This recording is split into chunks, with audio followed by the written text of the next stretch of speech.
7 फरवरी 2022 के दिन तृणमूल कांग्रेस की नेता महुआ मोइत्रा ने भारतीय संसद की गरिमा को गिराते हुए सदन में एक ऐसे शब्द का प्रयोग किया जिसे सामान्यतः गाली समझा जाता है।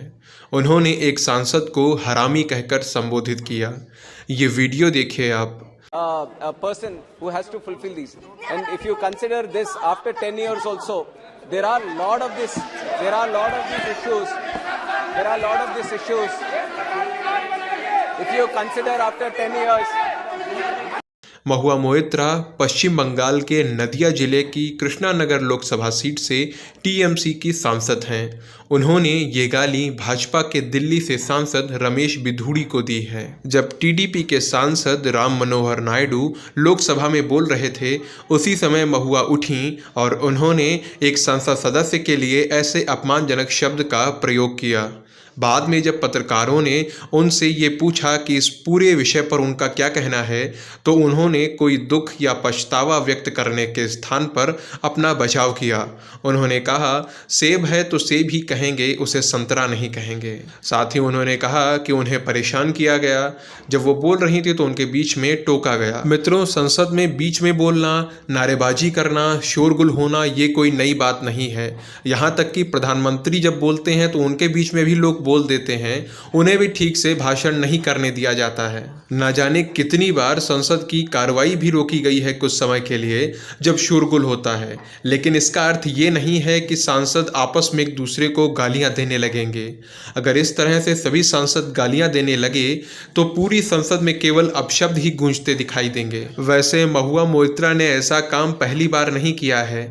इससे पहले वो इससे भी बड़े बड़े कांड कर चुकी हैं, क्योंकि उनका तन भले भारतीय है, लेकिन विदेशों के बड़े बड़े स्कूलों से पढ़कर उन्होंने अपने जीवन में जो भी ज्ञान अर्जन किया है, उससे उनका मन, उनकी आत्मा उन्हीं अत्याचारी अंग्रेजों की जैसी हो गई है जो भारतीयों को तुच्छ और स्वयं को श्रेष्ठ समझते थे।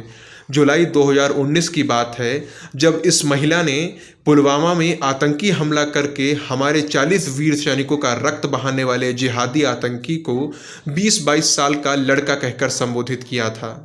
भारत से प्रेम करने वाला कोई भी व्यक्ति ऐसा नहीं कह सकता कभी भी। अगस्त 2018 की बात है जब महुआ असम में एनआरसी का विरोध करने गई थीं। सिलचर एयरपोर्ट पर तैनात महिला पुलिसकर्मी ने महुआ को हाथ जोड़कर समझाने की कोशिश की, लेकिन उसकी बातों का महुआ पर कोई असर न हुआ, बल्कि उन्होंने उसके साथ अभद्रता की, उसे धक्का दिया, जिससे उस लेडी कांस्टेबल के हाथ में चोट भी लग गई थी। भारत का बहुसंख्यक समाज जिस गाय को माता के समान मानकर उसकी पूजा करता है, उसी के लिए इस महिला के हृदय में कितनी घृणा भरी है ये अभी आपको पता चलेगा। फरवरी 2022 में गौमूत्र का मजाक उड़ाते हुए इस महिला ने अपने ट्वीट में लिखा था कि आज शाम को राष्ट्रपति के अभिभाषण पर लोकसभा में बोलने जा रही हूँ। मैं सिर्फ इतना कहना चाहूँगी कि बीजेपी की हैकलर टीम खुद को तैयार कर ले, गौमूत्र के शॉट्स भी पीकर आए। इतना ही नहीं, मई 2021 में तो इस महिला ने सारी सीमाएं लांघते हुए भारतवर्ष को अपशब्द कहे थे। अपने ट्वीट में इसने लिखा था कि हमारे सूसू पॉटी रिपब्लिक में आपका स्वागत है। ये कितने घृणित शब्द हैं आप सोच सकते हो।